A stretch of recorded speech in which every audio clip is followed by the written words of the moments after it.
నమస్కారం, welcome to NSN news. నేను మీ బాలు సిరినేని. వైద్య విద్యలో ప్రవేశాల కోసం ఏటా నిర్వహించే నీట్ యూజీ పరీక్ష విజయవంతంగా ముగిసింది. దేశవ్యాప్తంగా విద్యార్థులకు ఎన్డీఏ అందించిన పేపర్ ఒకటైతే కుమ్రం భీం ఆసిఫాబాద్ జిల్లా కేంద్రంలో ఇచ్చిన ఎగ్జామ్ పేపర్ మాత్రం మరొకటి. జిల్లా కేంద్రంలోని ఆసిఫాబాద్ మోడల్ స్కూల్లో నీట్ యూజీ పరీక్ష జరిగింది.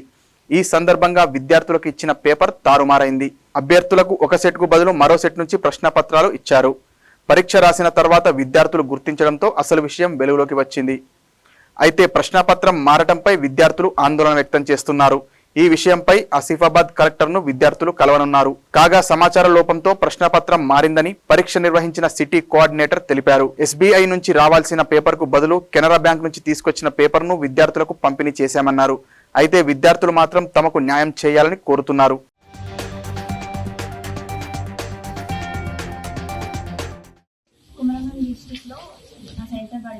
NEET exam రాసినాను. లాస్ట్ ఇది నా థర్డ్ అటెంప్ట్. 2 ఇయర్స్గా నాకు ఇట్లా జరగలేదు. మరి N6 పేపర్ వచ్చింది. ఎగ్జామ్ ఈరోజు నేను ఎగ్జామ్ రాసిన. ఎగ్జామ్ అయిపోగానే అందరినీ కాల్ చేసి కనుక్కుంటుంటే అందరి సెట్ డిఫరెంట్ ఉంది, మా సెట్ డిఫరెంట్ ఉంది. ఓన్లీ మా సెంటర్లో మాత్రమే డిఫరెంట్ క్వశ్చన్ పేపర్ వచ్చింది. ఆల్ ఓవర్ ఇండియా వాళ్ళందరికీ కూడా డిఫరెంట్ వచ్చింది. సో ఎన్టీఏ తొందరగా ఈ ప్రాబ్లమ్ సాల్వ్ చేయాలని కోరుతున్నాను. నా పేరు నేహ. నేను ఈరోజు నీట్ ఎగ్జామ్ అటెంప్ట్ చేసిన 2024 ఆసిఫాబాద్ మోడల్ స్కూల్లో. నేను ఈరోజు రాసిన నీట్ ఎగ్జామ్ పేపర్కి ఇంకా వేరే సెంటర్స్లో జరిగిన నీట్ ఎగ్జామ్ పేపర్కి అసలు ఒక్క క్వశ్చన్ కూడా మ్యాచ్ కాలేదు. నేను చాలామంది ఫ్రెండ్స్ని అడిగి కనుక్కున్నా. హైదరాబాద్లో రాసిన వాళ్ళని, వేరే మంచిర్యాలలో రాసిన వాళ్ళని, ఇంకా సంగారెడ్డి వేరే సెంటర్స్లో రాసిన వాళ్ళందరినీ కనుక్కున్నా. వాళ్ళ క్వశ్చన్ పేపర్ మొత్తం వేరే ఉంది. ఓన్లీ ఆసిఫాబాద్ మోడల్ స్కూల్లో జరిగిన క్వశ్చన్ పేపర్ మాత్రం వేరే ఉంది. కాంగ్రెస్ పాలన 4 నెలల్లోనే అస్తవ్యస్తంగా తయారైందన్నారు మంత్రి జగదీష్ రెడ్డి సతీమణి సునీతారెడ్డి. సూర్యాపేట జిల్లా కేంద్రంలోని పలు వార్డుల్లో ఆమె కార్యకర్తలతో కలిసి ఎన్నికల ప్రచారం నిర్వహించారు. ఈ సందర్భంగా ఆమె మాట్లాడుతూ 4 నెలలు గడవకుండానే కేసీఆర్ ఇచ్చిన నీళ్లు, కరెంటు బందీ అయిందని మండిపడ్డారు. కళ్యాణలక్ష్మి, రైతు బంధు రాక ప్రజలు నానా అవస్థలు పడుతున్నారని ఆవేదన వ్యక్తం చేశారు. ఎంపీ అభ్యర్థి కంచర్ల కృష్ణారెడ్డిని భారీ మెజార్టీతో గెలిపించాలని కోరారు.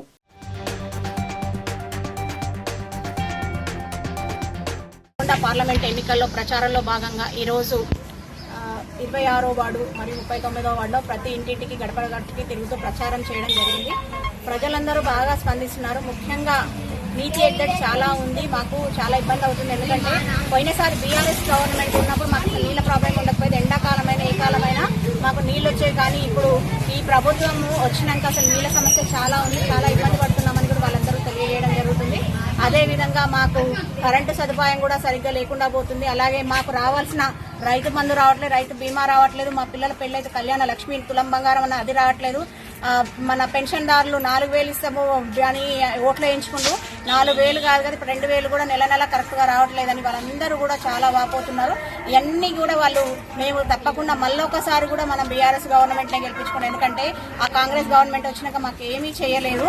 మన బీఆర్ఎస్ గవర్నమెంట్ ఉంటేనే ఇవన్నీ కూడా అవుతాయి అనేసి వాళ్ళు అన్నారు. అలాగే పైన కూడా మనకు బీఆర్ఎస్ గవర్నమెంట్ ఓటేస్తే, ఎంపీ ఎలక్షన్లలో ఓటేస్తే మనం ఏదైనా మనము కేంద్రం నుంచి ఏదైనా మన హక్కులని సాధించుకోవచ్చు. మేము తప్పకుండా మళ్ళొక్కసారి కూడా బీఆర్ఎస్ గవర్నమెంట్ని, బీఆర్ఎస్ పార్టీని గెలిపించుకుంటాము.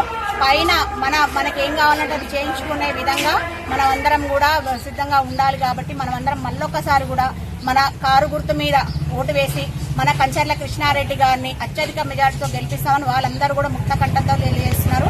ఈ నెల 13వ తారీఖు వచ్చే ఎలక్షన్లో అందరూ కూడా తప్పకుండా కారు గుర్తు మీద ఓటు వేయాలని అందరూ కూడా పొద్దుగాలనే వచ్చి, ఎందుకంటే ఎండలు ఎక్కువ ఉన్నాయి, పొద్దుగాలనే వచ్చి అందరూ కూడా ఓటు హక్కును వినియోగించుకోవాలని అందరికీ కూడా తెలియజేస్తున్నాను. జార్ఖండ్ రాజధాని రాంచీలోని పలు ప్రాంతాల్లో ఎన్ఫోర్స్మెంట్ డైరెక్టరేట్ అధికారులు సోమవారం వరుస దాడులు నిర్వహించారు.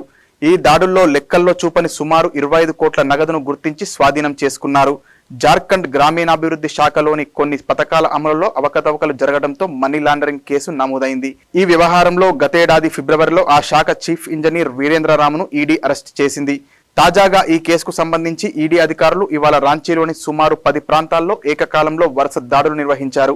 ఈ దాడుల్లో రాష్ట్ర గ్రామీణాభివృద్ధి మంత్రి ఆలంగీర్ ఆలం వ్యక్తిగత సహాయకుడు సంజీవ్ లాల్ నౌకర్ ఇంట్లో నోట్ల కట్టలు కుప్పలు తెప్పలుగా బయటపడ్డాయి.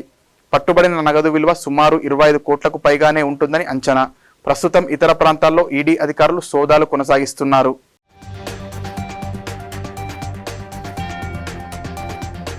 ఏపీలోని అల్లూరి సీతారామరాజు జిల్లా అనంతగిరి మండలం మర్రేబు గ్రామానికి చెందిన గిరిజనులు తమకు రోడ్డు సౌకర్యం కల్పించాలని కోరుతూ నిరసనకు దిగారు. అడవుల్లో గుర్రాలపై ప్రయాణిస్తూ ఆందోళన చేపట్టారు. తమ రవాణా అవసరాలను ప్రభుత్వం పరిష్కరించకుంటే మే 13న జరిగే ఓటింగ్ ను బహిష్కరిస్తామని హెచ్చరించారు. రాష్ట్రంలో ఈ నెల 13న పోలింగ్ జరగనున్న సంగతి తెలిసిందే.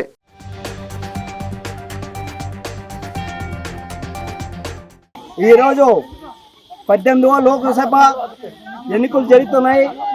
ఆంధ్ర రాష్ట్రంలోని ఈరోజు అల్లూరు సీతారామరాజు జిల్లాలోని ఈరోజు ఓటు వేయాలంటే కనీసం 30 కిలోమీటర్లు పెద్దకోట గ్రామానికి వెళ్ళవలసి వస్తుంది.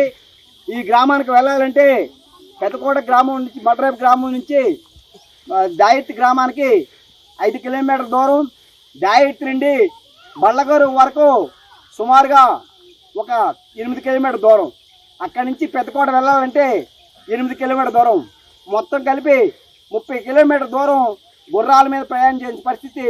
అధునాతమైనటువంటి అభివృద్ధి టెక్నాలజీ చెందుతున్నటువంటి ఈ భారతదేశంలోని ఇప్పుడు కూడా గుర్రాల మీద వెళ్తానంటే ఈ ప్రభుత్వం పాలకలో తల వంచుకొని పరిస్థితి ఉంది.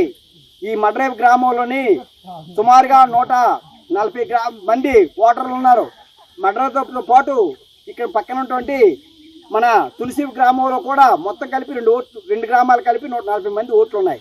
కానీ ఓటు వేయాలంటే కనీసం గుర్రం ఎక్కి దాయితీ వరకు వెళ్ళవలసిన పరిస్థితి. అక్కడి నుంచి వెహికల్ మీద వెళ్ళి కనీసం మనిషికి 500 రూపాయలు ఛార్జీ ఖర్చు పెట్టి ఓటు వేయాల్సి వస్తుంది. ఇటువంటి పరిస్థితుల్లో ఈరోజు లోక్సభ శాసనసభ ఎన్నికలు జరుగుతున్నాయి. అభివృద్ధి పేరు మీద కోట్ల రూపాయలు కేటాయించాలని చెప్పేసి కేంద్ర రాష్ట్ర ప్రభుత్వాలు అనేకటువంటి గుప్పిస్తున్నారు. వాస్తవానికి గ్రామాల్లో పరిశీలన చేయాలా. ట్రైబల్ వెల్ఫేర్ డిపార్ట్మెంట్ వారు 2013 నుంచి 14 నుంచి ఇక బల్లగారు నుంచి రాజకీయాల వరకు 223 కోట్ల రూపాయలు మంజూరు చేశామని చెప్తున్నారు. బాలీవుడ్ నటి కంగనా రనౌత్ హిమాచల్ ప్రదేశ్ లోని మండి నుంచి బీజేపీ ఎంపీగా పోటీ చేస్తున్న సంగతి తెలిసిందే. ఎన్నికల ప్రచారంలో కాంగ్రెస్ పార్టీని టార్గెట్ గా చేసి విమర్శలు చేస్తున్న కంగనా నోరు జారి నవ్వుల పాలైంది. ప్రతిపక్ష నాయకుడిని విమర్శించబోయి సొంత పార్టీ నేతపైనే తీవ్ర విమర్శలు చేశారు. ఈ వీడియో ఇప్పుడు వైరల్ అవుతుంది. ఎన్నికల ప్రచారంలో పాల్గొన్న కంగనా రనౌత్ ఆర్జేడీ నేత తేజస్వి యాదవ్, బీజేపీ నేత తేజస్వి సూర్య ఇద్దరి పేర్లు దాదాపు ఒకటిగా ఉండడంతో తేజస్వి సూర్యపై తీవ్ర విమర్శలు చేశారు. రాహుల్ గాంధీ చంద్రుడిపై బంగాళదుంపలు పండించాలని చూస్తే తేజస్వి సూర్య గుండాయిజం చేసి చేపలు తినే రకమంటూ ధ్వజమెత్తారు. ఇటీవల తేజస్వి యాదవ్ చేపలు తింటున్న వీడియోలు వైరల్ కావడంతో కంగనా ఈ వ్యాఖ్యలు చేశారు. అయితే కంగనా వీడియోను షేర్ చేసిన తేజస్వి యాదవ్ ఆమె ఎవరంటూ సెటైర్ వేశారు. మండిలో కంగనా ప్రత్యర్థి విక్రమాదిత్య అయినప్పటికీ రాహుల్ నే టార్గెట్ చేసి విమర్శలు చేస్తున్నారు. 7వ విడతలో భాగంగా జూన్ 1న కంగనా రనౌత్ పోటీలో ఉన్న మండి నియోజకవర్గంలో పోలింగ్ జరగనుంది. జూన్ 4న ఎన్నికల ఫలితాలు వెలువడతాయి. కాగా తేజస్వి సూర్య కర్ణాటకకు చెందిన బీజేపీ ఎంపీ అభ్యర్థి కావడం విశేషం. इनको खुद नहीं पता ये कहां आ रहे हैं और कहां जा रहे हैं. इस तरह की एक बिगड़े हुए शहजादों की एक पार्टी है. चाहे वो राहुल गांधी हो जाए, चाहे जिनको चांद पे आलू उगाने हो, या तेजस्वी सूर्या हो जाए जो अपनी गुंडागर्दी करते हैं, मछली उछाल उछाल के खाते हैं. ప్రముఖ పుణ్యక్షేత్రం శ్రీశైలంలో ఎలుగుబంటి కలకలం రేపింది. శిఖరేశ్వరం చెక్పోస్ట్ దగ్గర రోడ్డుపై ఎలుగుబంటి పరుగులు తీసింది. రాత్రి సమయం కావడంతో ఆహారం కోసం రోడ్డుపైకి ఎలుగుబంటి వచ్చినట్లు సమాచారం. అయితే ఎలుగుబంటి సంచరిస్తున్న విషయం తెలియడంతో యాత్రికులు తీవ్ర భయాందోళనకు గురయ్యారు. ఈ ఎలుగుబంటి సంచారానికి సంబంధించి పూర్తి వివరాలు తెలియాల్సి ఉంది.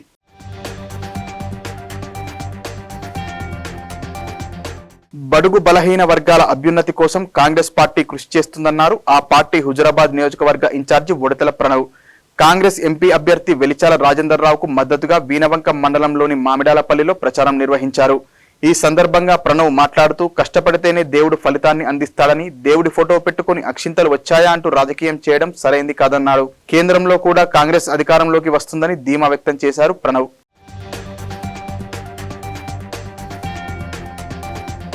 ఆంధ్రప్రదేశ్ నూతన డీజీపీగా 1992 ఐపీఎస్ బ్యాచ్ కు చెందిన హరీష్ కుమార్ గుప్తాను ఎన్నికల సంఘం నియమించింది.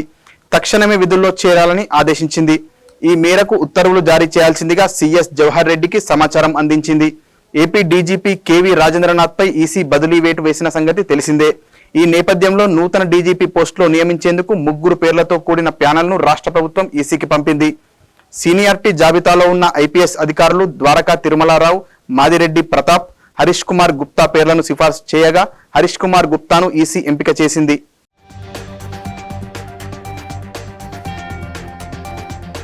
మద్యం కేసులో బీఆర్ఎస్ ఎమ్మెల్సీ కల్వకుంట కవితకు మళ్లీ చుక్కెదురైంది. బెయిల్ ఇచ్చేందుకు రౌస్ అవెన్యూ కోర్టు నిరాకరించింది. ప్రస్తుతం తిహార్ జైలులో ఉన్న కవిత ఈడీ, సిబిఐ కేసుల్లో వేర్వేరుగా బెయిల్ పిటిషన్లు దాఖలు చేశారు. ఎన్నికల నేపథ్యంలో స్టార్ క్యాంపెయినర్గా ప్రచారంలో పాల్గొనాల్సి ఉందని ఆమె పేర్కొన్నారు. మహిళగా పీఎంఎల్ఏ సెక్షన్ 45 ప్రకారం బెయిల్కు అర్హత ఉందన్నారు. దీనిపై ఇటీవల విచారణ చేపట్టిన న్యాయస్థానం నేడు కవిత పిటిషన్లను తిరస్కరిస్తూ ఉత్తర్వులు జారీ చేసింది. ఇటీవల విచారణ సందర్భంగా కవితతో పాటు ఈడీ, సిబిఐ తరపు న్యాయవాదులు వాదనలు వినిపించారు. ఎలాంటి ఆధారాలు లేకుండా కవితను అరెస్టు చేశారని ఆమె తరపు న్యాయవాది వాదించారు. ఈడీ కస్టడీలో ఉండగా సిబిఐ అరెస్టు చేసిందని కోర్టు దృష్టికి తీసుకెళ్లారు. బీఆర్ఎస్ కు కవిత స్టార్ క్యాంపెయినర్ అని చెప్పారు. ఆమెకు బెయిల్ ఇవ్వొద్దని సిబిఐ, ఈడీ తరపున న్యాయవాది న్యాయస్థానాన్ని కోరారు. దర్యాప్తును కవిత ప్రభావితం చేయగలుగుతారన్నారు. ఈ కేసులో కీలక వ్యక్తిగా ఉన్నారని, సూత్రధారి, పాత్రధారి ఆమెనని కోర్టు దృష్టికి తీసుకెళ్లారు. ఈ కేసులో కీలక వ్యక్తిగా ఉన్నారని, సూత్రధారి, పాత్రధారి ఆమెనని కోర్టు దృష్టికి తీసుకెళ్లారు. ఇరుపక్షాల వాదనలు విన్న న్యాయమూర్తి నేడు కవితకు బెయిల్ నిరాకరిస్తూ ఉత్తర్వులు జారీ చేశారు.